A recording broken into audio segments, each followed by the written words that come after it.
the title is really intended to get the opinion, or really the fact, out there straight away, because certainly I deal with lots of people that try to tell me that I'm wrong.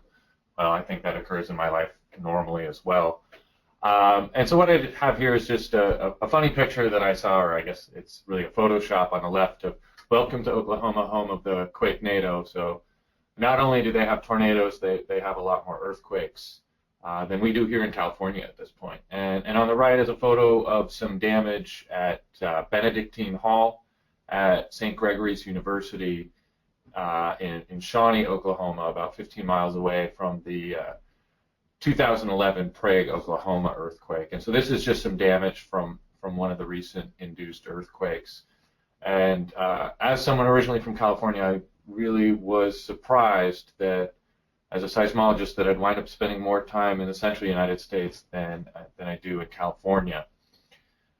So while yes, humans are causing earthquakes, it's probably not in the way you think. It is not either Max Zorin or Lex Luthor causing earthquakes in their nefarious plans in A View to a Kill or Superman 1. And actually, very interestingly, in A View to a Kill, basically the idea that Max Zorin proposes to induce earthquakes is more or less how we're seeing most of these induced earthquakes caused here in the United States. And so it's funny that 20 years before we started seeing all of these earthquakes, they were coming up with this with James Bond already. So I want to first sort of lead you through the history of induced seismicity. It's something that's existed for much longer than probably many of you think. And then I want to sort of walk you through the number of different processes that can induce seismicity. And we'll look a little bit at Oklahoma, because that's really the center of where all this seismicity is. And finally, we'll go through a couple of case studies, or a couple of recent studies, and wrap up sort of with future directions and an outlook on induced seismicity. Where do we go from here? So the first known induced earthquakes occurred actually in the late 1800s, sort of at the outskirts of Johannesburg. Gold mining that was going on in the area. They basically were seeing collapses, and actually just due to the excavation, they were seeing sort of stresses were being changed on nearby faults, actually causing earthquakes. And these earthquakes were being felt in central Johannesburg. And so these were induced earthquakes occurring much longer ago than we really thought, or until recently even I thought. And actually, this is a point I would like to clarify. I've highlighted induced here. There's a use in the community. Some people say triggered, some people say induced. I choose to say induced only, partially because since this distinction was coined actually by Art McGarn and co-authors in the 1970s, triggered has taken on another meaning in the seismological community of earthquakes triggering each other. And so I choose to focus only on the word induced. But if I use triggered, I really should say I mean induced here. And that just means any earthquake that's caused by human activity.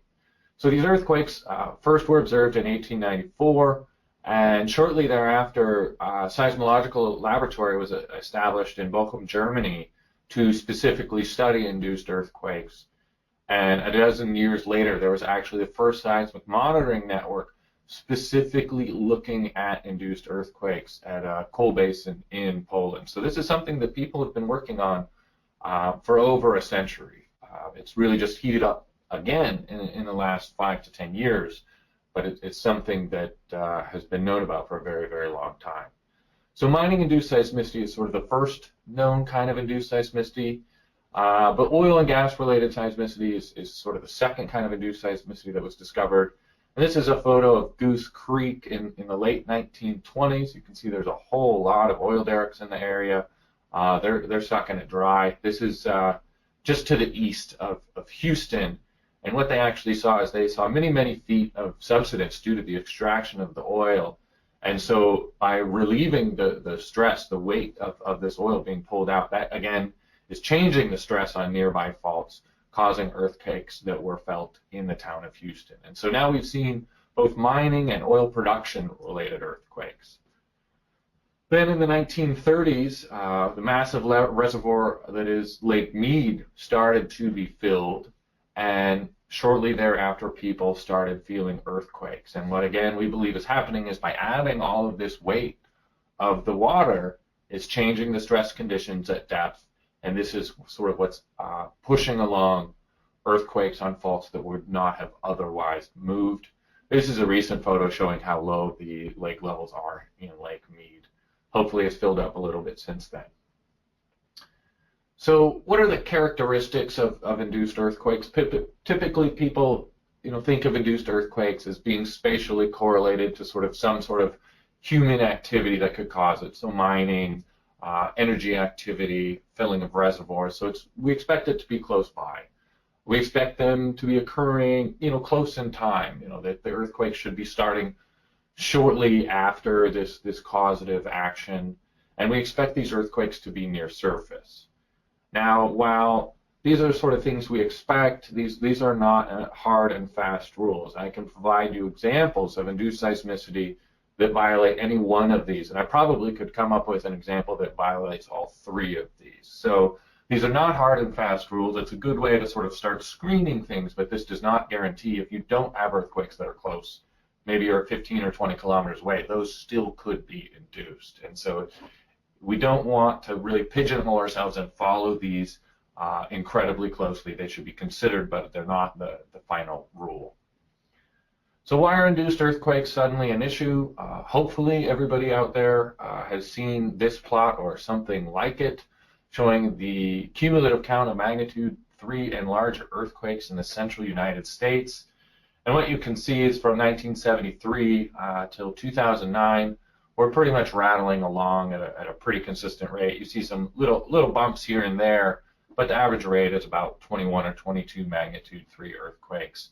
And you can see things starting to ramp up in 2009, and things really started getting perhaps out of hand in 2013 or so, and the earthquake rate in fact continues to accelerate.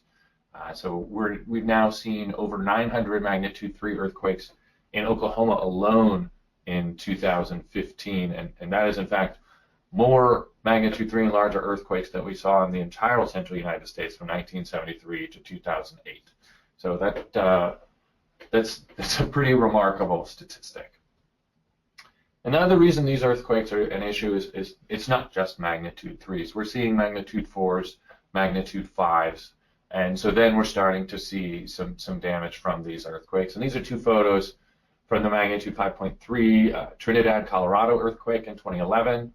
And in the lower right is a photo from the magnitude 5.6 Prague, Oklahoma earthquake. And just to clarify, that is actually how they say the name of the city. And so we're actually seeing significant damage. And so this is something that we really need to be thinking about. It's not just people living in these areas being annoyed by these earthquakes. There are economic impacts, and in fact, people were injured in the Prague earthquake. So we're seeing significant impacts. I would say we've been fortunate that there haven't been more significant impacts, but certainly they are possible. So this is a couple of figures showing us the distribution of seismicity going back to 1973. On the left hand, I've sort of broken this up into sort of the two periods of I wouldn't say pre-induced seismicity, but before the induced seismicity really started ramping up, so 1973 to 2008, and then 2009 to just a couple of days ago. And so the earthquakes are just, these individual dots. They're sort of somewhat transparent. And so if you see these sort of areas, I'm not sure if you can see my cursor, hopefully. This area in central Oklahoma, you see it's much, much redder. And that's just because there are so many more earthquakes. And if you look at the count of earthquakes, you can see there's far more earthquakes that have occurred, just in the past 6 or 7 years. But the distribution of seismicity, if you compare the two figures, looks very different in that it looks like there's more earthquakes in the 36 years of 1973 to 2008. But in fact, there's far more since 2009. They're just more concentrated. So zooming in a little bit more, just in the 1974 to 2008, there were 855 magnitude 3 and larger earthquakes. averaging out to about a rate of 24 earthquakes a year. You can see a lot of the seismicity is sort of concentrated here, right along the Mississippi River, the New Madrid seismic zone. You also see some seismicity in the eastern Tennessee shear zone, and some sort of, generally diffuse seismicity. You see a hot spot here in southern Colorado. This is actually some induced seismicity that began in 2001. But in general, the seismicity is very, very diffuse. And if we jump forward to just the past 7 years, from 2009 to again, just a couple of days ago, we've had 2,300 magnitude 3 earthquakes. So, 2.5 times as many earthquakes have occurred in the last 7 years than occurred in the previous 35. So a pretty incredible change. We're now at an average of 326 magnitude 3 and larger earthquakes. And recall, as I mentioned, there were over 900 magnitude 3s last year alone in just Oklahoma. And you can really see seismicity patterns are very, very different. You can see Oklahoma is just one big, bright red blob in central and northern Oklahoma leaking into southern Kansas. And you can see a few of these other sort of areas of where it's much redder, like here in southern Colorado, northern New Mexico, a couple of different spots in Texas, as well as here in central Arkansas. Now, this rate increase, as we saw, the seismicity in the past 7 years is really concentrated just into a few areas. And I think this is really nicely shown if we again sort of go back to this hockey stick plot that really Bill Ellsworth started showing a number of years ago, and sort of subtract out these areas of known induced seismicity. So first, if we just subtract out Oklahoma, well, geez, we're almost already back to the sort of standard earthquake rate. If we subtract out the Guy Greenbrier swarm that was first documented by Steve Horton, we're even closer. We can then subtract out the Raton Basin that I mentioned earlier, and wow, we're really pretty much back to the earthquake rate before. We can subtract out Cogdell and a few of the other sort of well-documented cases of induced seismicity, and we're really back to what the seismicity was beforehand. And so what this is telling us is fundamentally sort of the background of the natural seismicity in the central United States has not actually changed.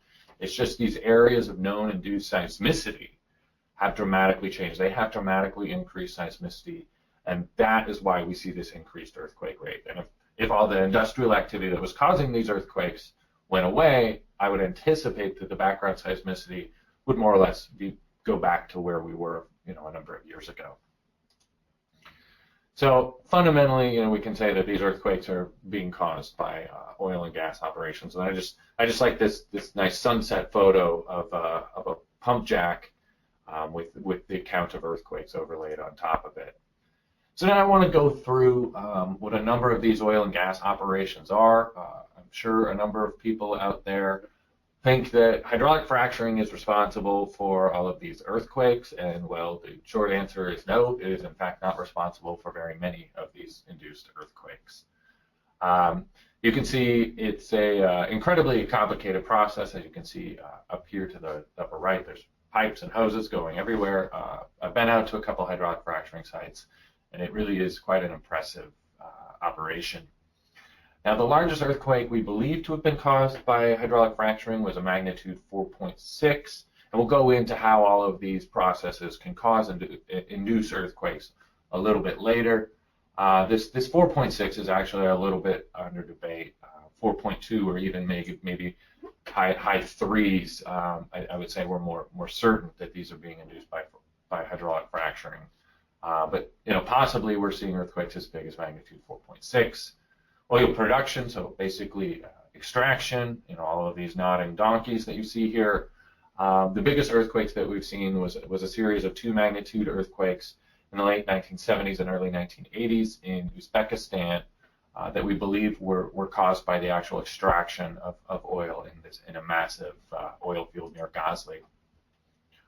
Wastewater disposal, which we really think is the bad actor or the source of these earthquakes that we're seeing in the central United States is the real bugaboo, and I'll explain what that is in a moment. But it really doesn't appear to be a very impressive operation. This is just a tanker truck dumping a bunch of water down a grate that gets pumped underground, and this is what a wastewater injection well looks like, and the water is actually being put down here under pressure, but sometimes basically the water is being push down a well at no pressure. They can basically pour it down the well.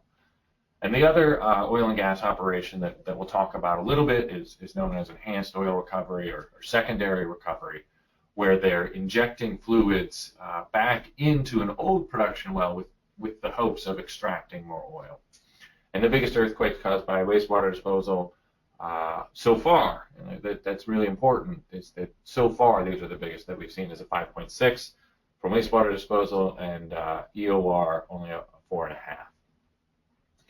So how do all of these operations cause earthquakes? What we're doing in all of these operations are putting fluid in or pulling fluid out. And really there's sort of two different ways that we can cause these earthquakes. It's either due to the fluid pressures of the fluids being injected, or it's due to the solid stress. And so let's first start in the upper right, looking at the solid stress. Basically, you're either adding volume or decreasing volume of fluids, and therefore changing the mass that you see in the earth. And so you're either going to be, if you see this pool of what looks like water here, could be oil. If you're adding fluid into that, you're going to be increasing your normal stress on your fault below it. And so that's changing your loading conditions, and most likely going to be, impeding failure on this fault because you're increasing the normal stress on your fault. But if you imagine pulling out oil or gas from this, you're reducing the mass here, and so you're going to be relieving the stress on this fault, relieving the normal stress, and so that would sort of enhance the likelihood that there would be failure on this fault. And so this is a very simple explanation of how the volume and mass change would be causing this. And so this is, both you're going to be seeing a poroelastic effect plus the gravitational loading effect, depending on whether you're injecting or extracting fluids. Now, the mechanism that we really believe is responsible for most of the seismicity that we've seen in the past 7 years is actually direct fluid pressure effect, where you're injecting fluid down a well, again, either through hydraulic fracturing, enhanced oil recovery, or wastewater disposal. You have a well that goes into some permeable reservoir, you inject that fluid in, the fluid flows out. Occasionally that fluid will be intersected, this reservoir layer will be intersected by a fault. The fluid flows into that fault, increasing the fluid pressure within the fault, and therefore, again, reducing your normal stress, making failure on that fault more likely. So I want to walk you through what hydraulic fracturing is. I think a lot of people probably know more or less of what it is, but perhaps you did not know it is a very old technique. It was invented almost 70 years ago, and they are in fact intentionally making earthquakes, but they're trying to make very, very small earthquakes, typically on the order of magnitude -2 to magnitude 1. And it's really just a high pressure injection intended to increase permeability. It's done over, a few hours to a few days, and it's a fairly low volume relative to other oil and gas techniques process. It's injecting about 60,000 barrels a well. It's sort of an average well. And this photo in the lower right is a photo from a field trip that I took with a number of people to hydraulic fracturing site. And there were tanker trucks just lined up, probably 50 or so, two double tractor trailers full of water. So it is still an incredible amount of water, but relative to other processes, it's much smaller. And a very important thing to note is there's no such thing as a hydraulic fracturing well. It's just a production well that is being fracked for a very short period of time. You frack the well, you increase the fluid pressure to enhance fracture density, and then you begin extracting your oil. So this pressure increase that you've caused is there only for a very, very limited period of time because you're then extracting out your oil or gas. And so this is just sort of a photo of what, an artist's rendering of what hydraulic fracturing might look like, and that in the upper part you can see that there's not a whole lot of connectivity to your well, and then after pumping all of this fluid in, you're able to access much more of the oil. You're able to access many more fractures containing oil. And this is just sort of a cutaway where you can see a well going down, and it's been turned laterally, and sort of these fracture networks being sort of poked out, or sort of what it would look like after hydraulic fracturing has been completed on an individual well. So I next want to explain what wastewater disposal is, but first, before I explain what wastewater disposal is, I need to explain what wastewater is. Wastewater in most of the country is not actually primarily hydraulic fracturing fluid. In some places it is, but in many parts of the United States, especially in Oklahoma and southern Kansas, up to 90 or 95% of the wastewater is actually what's called co-produced water. And you're going to be having co-produced water in every single well. Now, as we all know, oil is basically sort of the decay of biota, ancient biota, it's ancient oceans, and so all of this has been decayed into oil. But it's not just pure oil that's going to be in these formations. You're also going to have sort of this relict seawater that didn't have biota in it, sort of intermingled in the same area. And so you can see sort of in this figure here, there's oil on top of this reservoir rock, and you can see this, there's water underneath the oil. The oil is going to be lighter than the water, but there's still water in this area, sort of the salty brine. And so when you extract the oil, unintentionally some of this water is going to be coming up with it. It's not really a choice. And this water oftentimes is very, very salty. It can be 3 or 4 times as salty as, say, the ocean. And so that's not something that you can just dump out on the surface. You either need to treat it and then discharge it on the surface, or you need to dispose of it in another way. And sort of the way that's most common is that they will drill a well deeper than the oil and gas formations and dispose of the fluid in there. So again, we've got our photo of an injection well here in Weld County, Colorado. And now we have a production well where you've injected hydraulic fracturing fluid in, expanded these fissures, and now you're pulling out oil. But along with that oil, you're pulling out wastewater. So the oil in this yellow is going to be going off, into a pipeline or into a truck off to a refinery.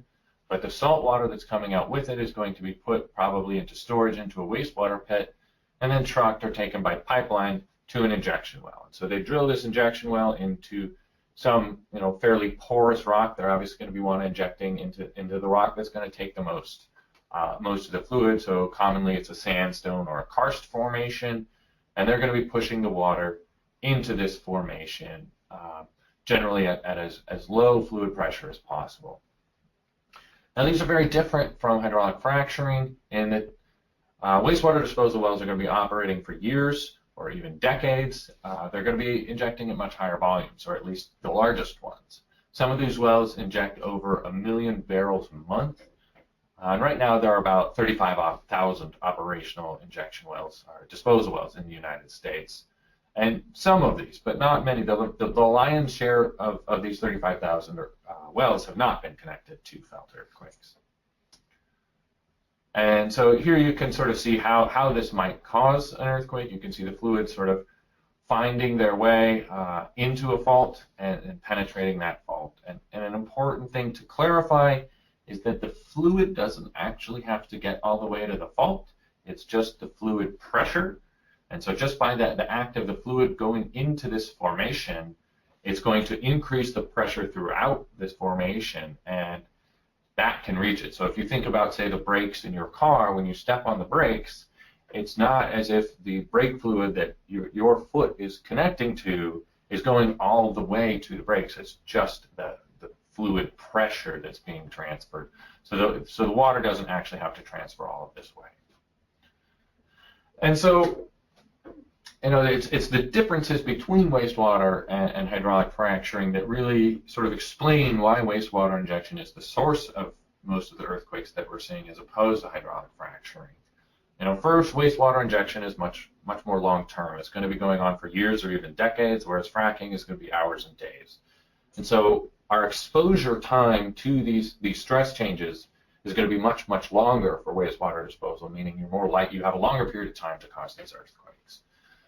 Second, you're looking at a much higher volume sort of operation. You're injecting, millions or even billions of barrels in some of these wells or areas, as opposed to, in a frac job, biggest ones you're going to be seeing are 100 or 200,000 barrels, and sort of average is more on the order of 5 to 50,000 barrels. And so the stress changes in wastewater injection are going to be much larger, again increasing the probability of inducing an earthquake.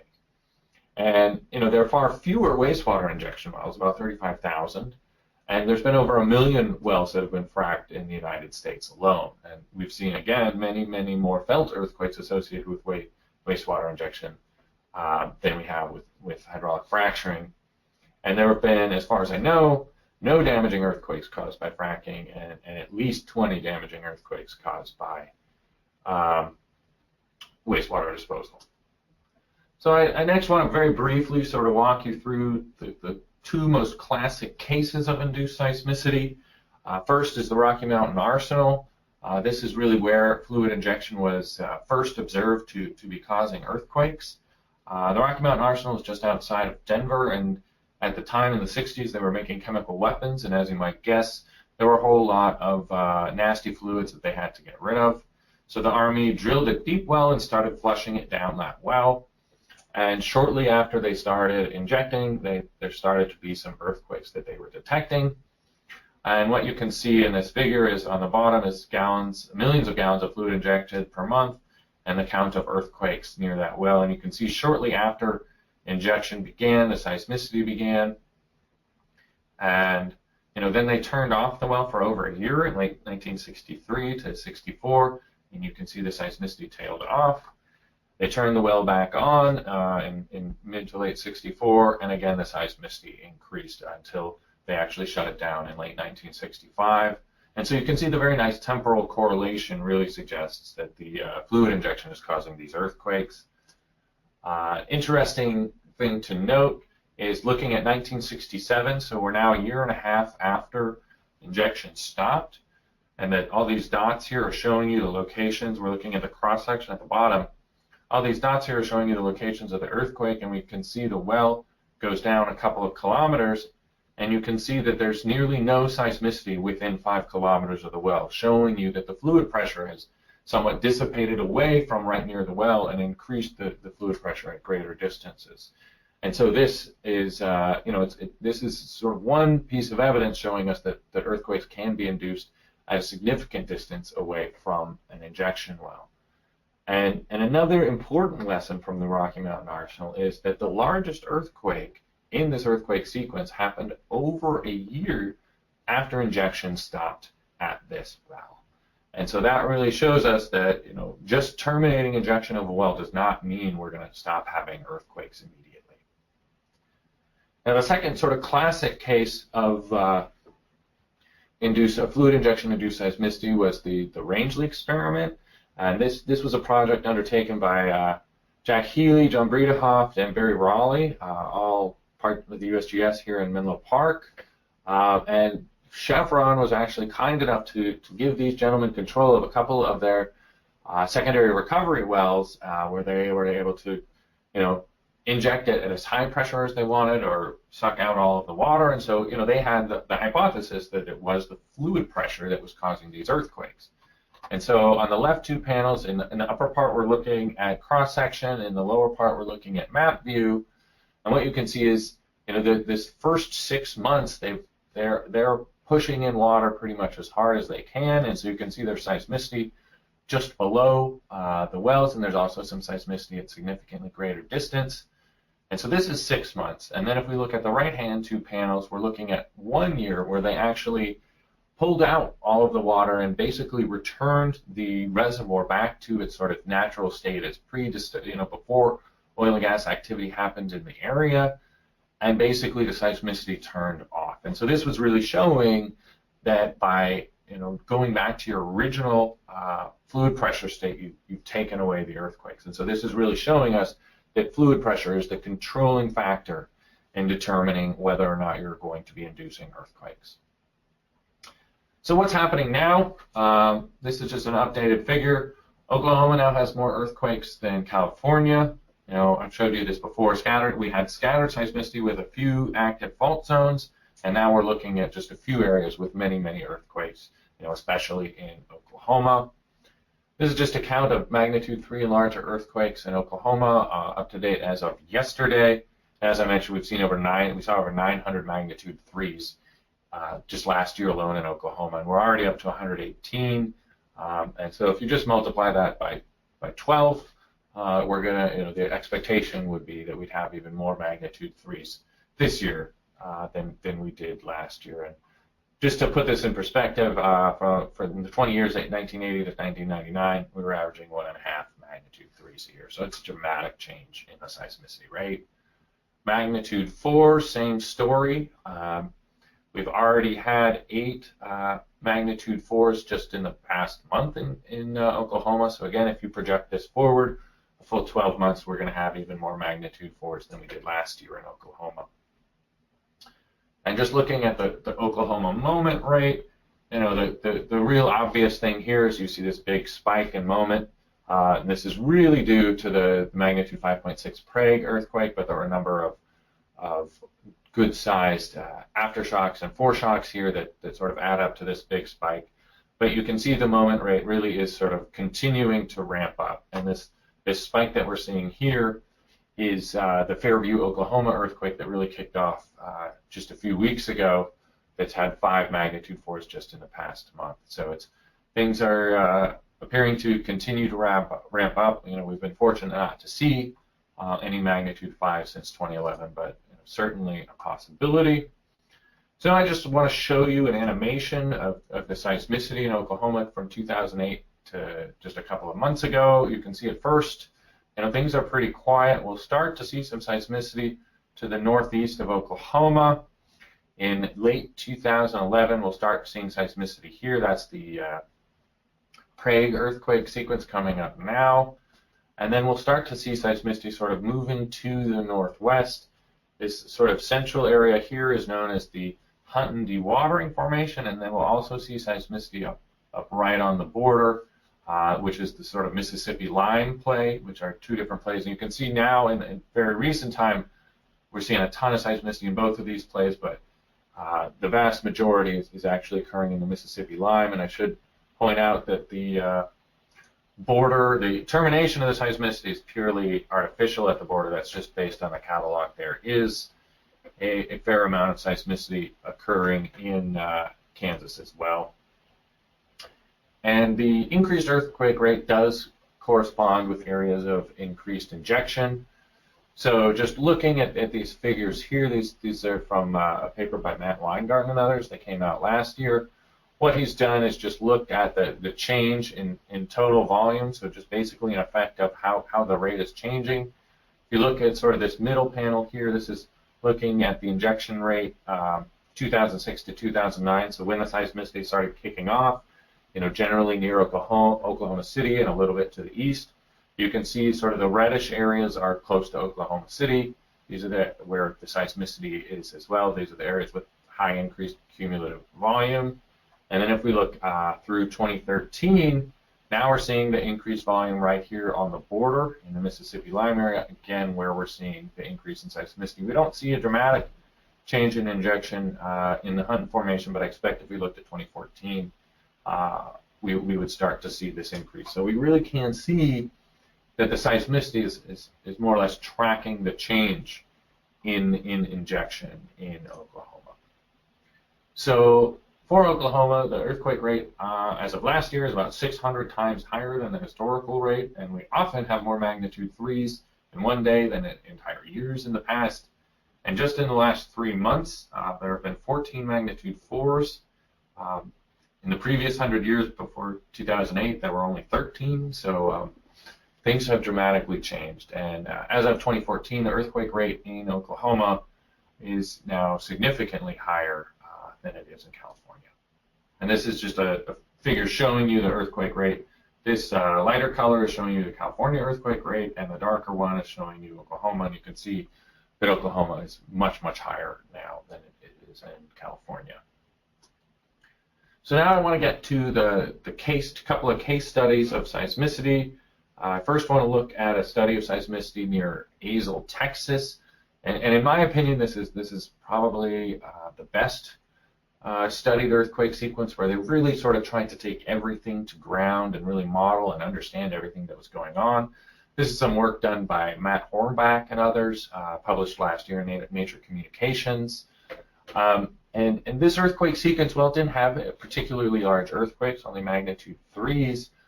It was felt by a number of people, and the city council really got active in trying to do something. Now, Azle is an exurb of Dallas. It's about 80 miles to the west of Dallas. You can see Fort Worth is here. Dallas is right here. And what we're looking at is just a did you feel it map showing you strength of shaking or strength of perceived shaking. And so you can see it was felt over a pretty wide area in Texas, in the Dallas area. And this was a magnitude 3.6.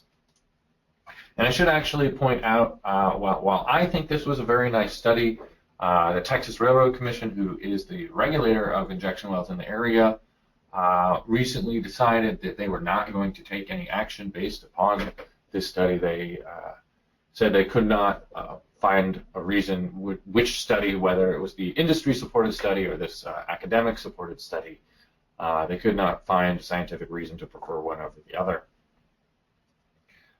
So I just sort of want to walk you through the results of the study, and just briefly point out, one of our real limitations, and for those of us studying induced seismicity, is the real sparse distribution of seismometers in the central United States. For this earthquake sequence, I think the closest seismometer was maybe 50 kilometers away, but then the next one was more than 100 or 200 kilometers away. So it's going to be very, very difficult to locate earthquakes, and it's hard to see small earthquakes. And so it makes studying these sequences, especially when they start, very, very difficult. And so what we're looking at here is the beginning of the earthquake sequence and just routine USGS locations for the seismicity. And you can see that these earthquakes are spread out over 20 or 30 kilometers width. But we actually, at this time, had a temporary network in there, and when we went in, that was much denser. When we went in and located the earthquakes with that temporary network, you can see the seismicity really collapses down. And so this is really showing you the extreme limitation that we have without having a dense seismic network in the area of these earthquakes.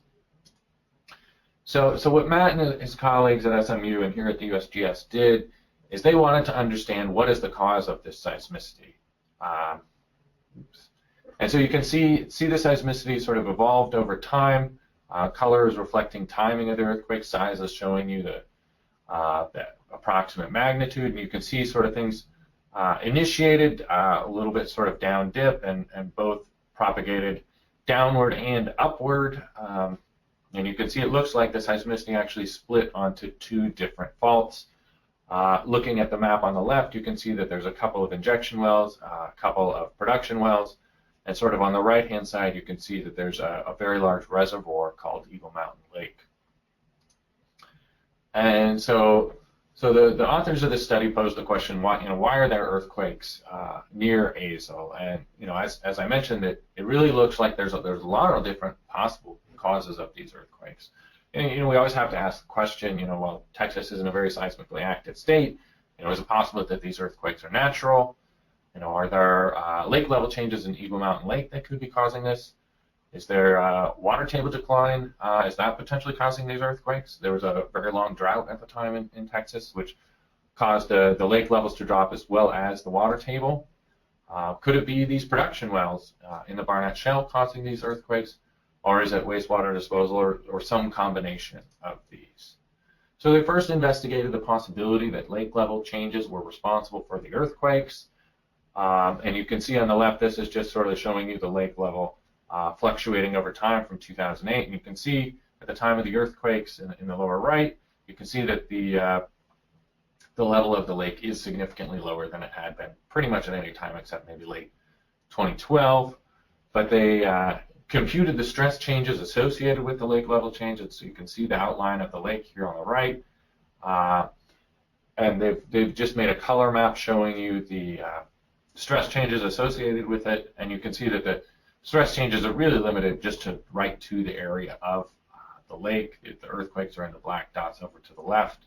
And the maximum stress change that we're looking at here is less than 1 kilopascal, so very, very small stress changes. When we start thinking of dynamic triggering of earthquakes from distant earthquakes, we're thinking at the very least of tens of kilopascals. So it's highly improbable that these stress changes are going to have a significant effect on these earthquakes, especially because these are an order of magnitude smaller actually in the lake, and these earthquakes are not actually at the location of the lake. They're 5 or 10 kilometers away from the lake. So the effect of the lake level changes is going to be minimal. So the next question is could it be production? On the left-hand side, you can see that there are all these different shapes with long lines are showing you the locations of production wells in the area. So there's a whole lot of production wells in the area. So it's certainly a possibility. And there's also the question of high-volume wastewater disposal wells. If you look at the disposal wells, what we're looking at is disposal as a function of time here on the right. And you can see that injection well number 1 turned on sometime in 2009. The second one turned on in 2010. The shaded area is showing you the timing of the main earthquake sequence. There was a small, sort of the first earthquake in the sequence happened 3 years before in mid-2010. But just looking at this, most of the seismicity is sort of occurring in the shaded band. If when you look at the summed injection at these 2 wells, you can see that the earthquakes are not occurring at the time of the highest rate. There is an increase in the injection rate shortly before the earthquakes, but they're certainly not occurring at the time of the injection. So, it's not a slam dunk that wastewater injection is responsible. If we look at the predicted pressure on the fault where these earthquakes are occurring, you can see again there's a drop in the pressure, the fluid pressure on these faults due to the increase in production in the area. It starts to increase in late 2009, which corresponds to the injector well turning on. And we're just looking at a few different possible parameters for the permeability of the Ellenberger formation, which is what the formation they're injecting into. So you can see it increases rather quickly, holds pretty stable, and actually decreases a bit because, as we can see in 2011-2012, the total injected volume decreases. But we see that there is a spike again in the fluid pressure that precedes the felt earthquakes.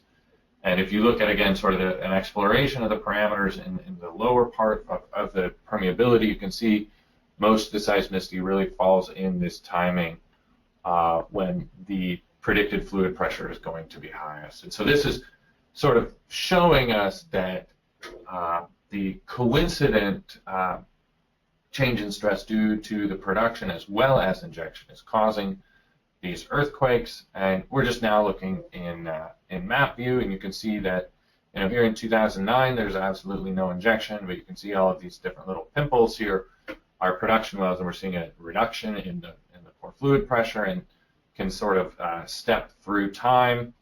And now you see these big red areas, the area of increased fluid pressure that is spread out and is sort of bordering, it's hitting these areas where the seismicity is actually occurring. And so, they really made a rather exhaustive attempt to really understand the seismicity, and so it really looks like it's a combined effect of both the production and the injection in the area that is responsible for these earthquakes. Now, the second study I wanted to highlight is some work that was published by Matt Weingarten last year, and I think this is a really nice study, although I should admit that I am an author on this study as well. It was a whole ton of work that Matt undertook getting injection well data for every single well in the central United States, about 35,000 saltwater disposal wells and over 100,000 enhanced soil recovery wells. So on the left-hand side, we're just looking at a plot of all the active saltwater disposal wells, and on the right is a plot showing you well density. And you can see that there's a very heterogeneous distribution of where these disposal wells are. And then on the bottom is just looking at active EOR wells and the density of those. And you can see the distribution in these of EOR wells and saltwater disposal wells often overlaps, but there are areas where there are lots of EOR wells and no disposal wells, and likewise there are areas with lots of disposal and no EOR wells.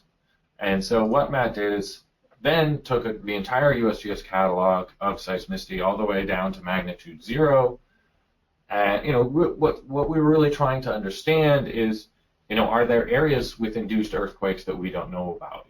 Up to this date, there really have been no, full surveys of the United States trying to find areas where there weren't case studies, trying to go beyond these individual case studies that we had looked at. And so he said, where are we seeing earthquakes nearby to injection wells? And making absolutely no claim that the earthquakes are being induced, but they're associated. They're occurring at the time of injection in either an EOR well or a wastewater disposal well. And within, it was a somewhat arbitrary choice, but 15 kilometers of that well. And so what we're looking at right here is a map of all the earthquakes that occurred in this time period from 1973 till the end of 2014. And these are showing you all the earthquakes that are associated, was the term that we used. So earthquakes that occurred within 15 kilometers of an active injection well. And you can see that there's a whole lot of seismicity that really doesn't appear to be associated with fluid injection, but there's a whole lot that is, primarily in Oklahoma, Texas, southern Indiana, for example. But really, we wanted to understand, what are the well parameters that control whether or not these earthquakes are going to be induced. So, we turned the sort of last figure we looked at on its head and said, what are the wells that are associated with earthquakes? And so, it looks very similar. And again, you see central Oklahoma, southern Indiana, parts of Texas, but you see large areas like the Gulf Coast of Texas with tons and tons of injection wells, but absolutely no earthquakes. So the first thing that Matt did is just counted up all the earthquakes in the earthquake catalog, and then all the earthquakes that were associated, and this black line is just showing you a continual count of non-associated earthquakes, and it's basically constant. But if you look at the count of associated earthquakes, again, we're only to 2014, unfortunately, you can see basically the associated earthquakes account for all of the increase in seismicity, just like I showed you in some previous slides. Now, this is not due to a dramatic increase in the number of injection wells. Certainly, we have seen an increase in the number of injection wells, but this is not out of line. We saw increases in the number of injection wells in the 80s and no associated similar spike in the seismicity in the 1980s. So it doesn't appear to just be, we don't appear to be seeing more earthquakes that are associated just because there are more wells. So we wanted to explore, what are the well parameters that control whether or not a well will induce earthquakes. And sort of the two things that, two of the things that people really have thought about a lot is, injection rate. Is your higher injection rate, the more likely you are to trigger earthquakes, and higher total injected volume. And what we're looking at is, blue is showing you a complete count of all saltwater disposal wells, and yellow is showing you just the associated wells.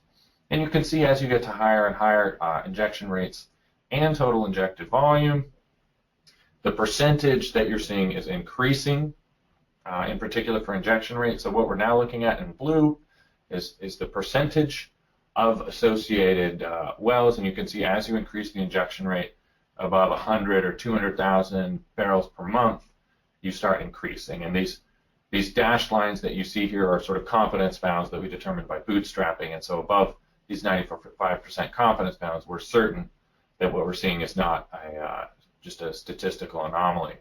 But very interestingly, what this looks like is injection rate really controls whether or not a well is going to be inducing earthquakes. And we really don't appear to see a significant effect of total injected volume, which I think contradicts a number of previous studies. We also didn't see an effect of proximity to basement or the injection pressure. I think proximity to basement, when a well was very, very far from basement, we saw basically no induced earthquakes. But sort of, within 5 kilometers of the basement, we really didn't see any significant correlation. That doesn't necessarily mean that there's not a correlation, but sort of in this broad perspective, we do not see any correlation. And there's a lot of problems with injection pressure data, so that's, again, something that we need to evaluate carefully. But what we can take away from this study is injection rate really does appear to be a key parameter. We also need to consider whether or not there are geologic factors that are affecting these, and this study really didn't get at this. So just to wrap up, I want to sort of think about what our outlook is and, how are we moving forward. The very first studies by these gentlemen here and Jack Bredehoff really showed that we can control induced earthquakes to some degree by fluctuating the injection pressures. And that was seen at the Rangeley experiment. It's also been seen at Paradox Valley and the Montney Trend, where by backing off on fluid pressures, we were able to sort of slow or stop earthquakes. We've also seen forced shutdowns in a number of states that have reduced earthquake rates. This is just a photo of an injection well in Youngstown, Ohio that was shut down, and seismicity almost completely terminated within 2 weeks. And a number of states have considered or have already enacted regulations on wastewater disposal and seismicity. These 5 states here, Texas, Oklahoma, Arkansas, Kansas, and Colorado have all done something. Ohio has as well. California is considering regulation on hydraulic fracturing with respect to seismicity. So a lot of states are taking action. The EPA has also released guidance on minimizing induced earthquakes, but they have not implemented any new regulations. And the USGS, we've also recently released in April of last year a preliminary model for estimating induced earthquake hazard. And we have a quote-unquote final model, or the 2016 model for estimating induced seismicity. And the way we're going to be going about this is very, very different than sort of the traditional way we handle seismic hazard for natural earthquakes. I just want to show you a quick example of the results of the hazard model. So on the left, we're looking at, induced earthquakes are traditionally taken out, but now that we're seeing large earthquakes and persisting, we need to start considering them. And so here's what the hazard looks like on the left without including induced earthquakes. And this is what the hazard looks like when you include them, and it's clearly a dramatic change. So moving forward, there's a lot of things that we need to be thinking about. Our high earthquake rates continue. Oklahoma is having more and more earthquakes than they did last year. We've not seen a particularly large earthquake, but I put emphasis on the word yet. We cannot rule out the possibility of having a magnitude 6 or even larger earthquake. We also need to consider that earthquakes in the central U.S. are potentially more dangerous than those in the western U.S. Construction standards are not the same. In the western U.S., we're going to be building 2 earthquake codes. Those don't exist in Oklahoma or Kansas, and as a result, they are potentially more vulnerable to shaking-related damage. I think there's a lot of excellent work, and I really was, really only able to touch the tip of the iceberg as far as how much great work is being done. There's new publications coming out every week that are very, very good, and all of this work really requires collaboration between scientists, industry, and regulators, so that the problem can be managed. And the data, there's incredible data being produced both by academics, government, and industry, and there really needs to be sharing of this data. And so just some last thoughts on areas of ongoing research. We really need to understand, are the physical processes underlying these earthquakes different than natural earthquakes? The real bugaboo is the stress drop of these earthquakes different? If the stress drop is different, smaller as some people have suggested, that really affects how we would estimate the hazard from these earthquakes. Can we differentiate induced earthquakes from natural earthquakes? One of the first questions anytime there's an earthquake in a unique place, the question comes up: are these earthquakes induced? And there's no easy way to look at the seismograms or the statistics of the sequence to say yes, this is induced, no, this is not induced. And for me, one of the most important pieces is how do we compute the hazard for these earthquakes? This is a really important part of the USGS strategy. Is what are the ground motions from induced earthquakes the same?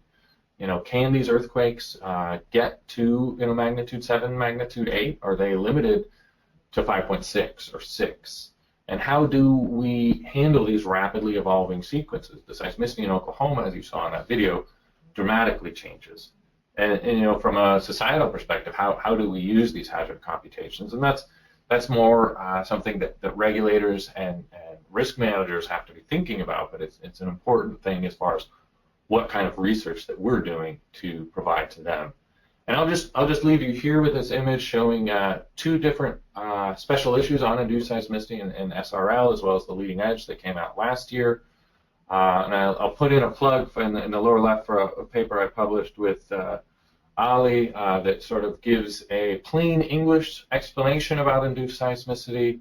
And that paper, as well as many, many other USGS publications on induced seismicity, are available at our website shown in the lower right, and I'll be happy to answer any questions that people have. Great. Thank you so much, Justin. That was a great talk. We already have a ton of questions coming in already. Thank you for those who have asked questions in the questions box. So I'll just get right to it. So Michael Hamburger from Indiana University asks, given the reduced price of oil, have lowered production rates affected induced seismicity in any of the identified induced seismicity locations? That's a good question, Mike. I think it's hard to say at this time. I mean, certainly, one of the areas that I've been focused on is southern Kansas. Certainly in Kansas, we have seen a drop in the production, and as a result, a drop in the production of brine, and therefore injection of that brine. So there's less wastewater, and so there is a decrease in the seismicity. There also are new regulations in place there. So how to reconcile that is a little bit difficult, but I think something that a lot of people are going to be working on, or are working on, in fact, right now. I think it certainly would make sense as production is decreasing, the associated injection is going to be decreasing, and therefore the seismicity. But as you see in Oklahoma, for example, earthquakes aren't abating. Great, thanks. Zia Zafir, sorry if I'm mispronouncing names, she asks, are these conclusions true for active faults? What you have shown is for areas with inactive faults. Do you think that fracking won't cause any damaging earthquake in an active fault environment? That's a very interesting question. To date, in the United States, we really haven't seen a lot of induced seismicity occurring on active faults. But that is also a tough question, just in that, like I mentioned just a couple of minutes ago, it's very difficult to distinguish induced seismicity from natural seismicity. So it could be that we are seeing induced seismicity in some of these places, but we just don't know it's induced. There is a study that recently came out by Thomas Goebel and others looking at seismicity in southwestern Kern County, but they are arguing that it's wastewater injection induced, but this is a tectonically active area in California. But it's really hard to say whether or not. But in general, I don't think we're seeing a lot of induced seismicity in tectonically active areas. But we also need to consider the question of is there a lot of oil and gas activity close to areas of natural seismic activity, and outside of the Los Angeles area, I'm not certain how much there is, but hard to say, and certainly worth looking into. I do find it a little bit curious. Great, thanks. Jeremy Boak asks, Mark Zobak has suggested that we may never know whether the Prague earthquake was natural or induced. Do you agree? And this question actually has two parts. And so Oklahoma had 480 magnitude 3 plus earthquakes in the first half of 2015 and 427 in the second half. Is this significant, and does it perhaps reflect an incipient plateau? Hi, Jerry. My personal opinion on the Prague earthquake is that it was induced. I think the evidence is pretty strong and pretty clear. It's in science. There's always going to be debate. I don't know if I'm going to be able to convince everybody, but I find the evidence pretty conclusive.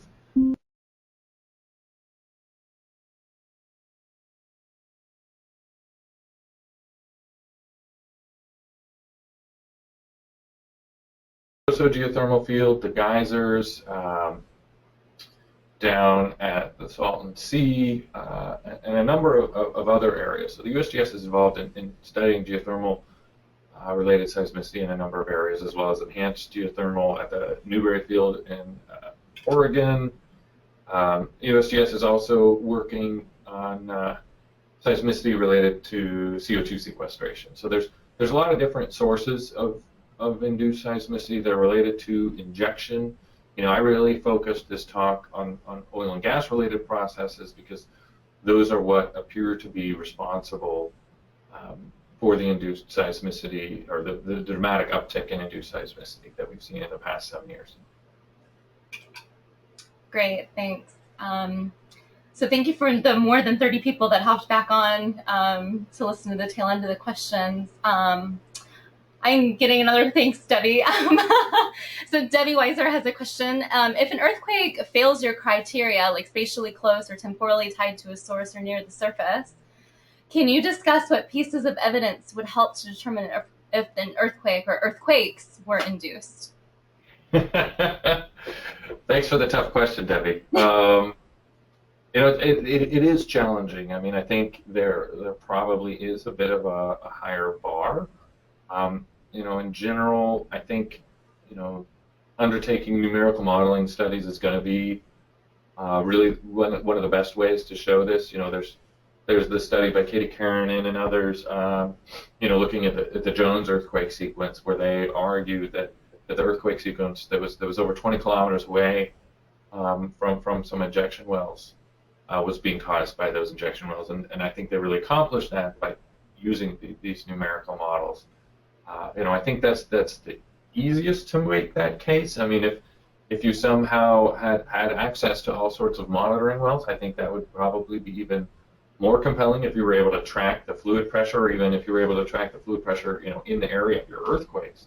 I think that would be very compelling, but it certainly is much more challenging. I do want to clarify one thing in that, I said that those three things are sort of ways that people, sort of expectations that we have about induced seismicity, but I would not call them criteria. These are sort of things that we expect ways we expect induced earthquakes to behave, but that they're, like I said, that it's not a surefire way of discriminating whether or not they're induced. I mean, you can wind up with natural earthquakes that pass all of those criteria. So I don't want to call them criteria. I want to call them common characteristics, I guess. Thanks. Luciana Astes asks, can you speak a bit about Dan McNamara's observation that the stress drop of induced earthquakes changes with time? It's a nice study, and I think the work that he's done in Oklahoma is compelling, but I think we need to be careful when we're if we were trying to say that this is going to be consistent from Oklahoma to Kansas to California to Arkansas. I think this is a limited study to a small area, and who knows if it's applicable to other parts of Oklahoma. Certainly, it could be indicative of sort of the evolution of that specific area, and I think it probably is, and that it's going to be reflecting the evolution of the fluid pressure, as well as sort of the evolution of the fault's response to that fluid pressure. Thanks. So it looks like we have no further questions, in case anybody has a last-minute question. But I want to just say thank you all for attending the webinar, especially dealing with the technical difficulty right in the middle of the questions, especially you, Justin. Thank you for dealing so nicely with that. And I want to thank you all for attending the webinar, and we should have another webinar in about a month, and so be on the lookout through our IRIS bulk mail and other channels for our next webinar. So thank you all for attending, and I look forward to seeing you guys in a webinar in the future. So thank you.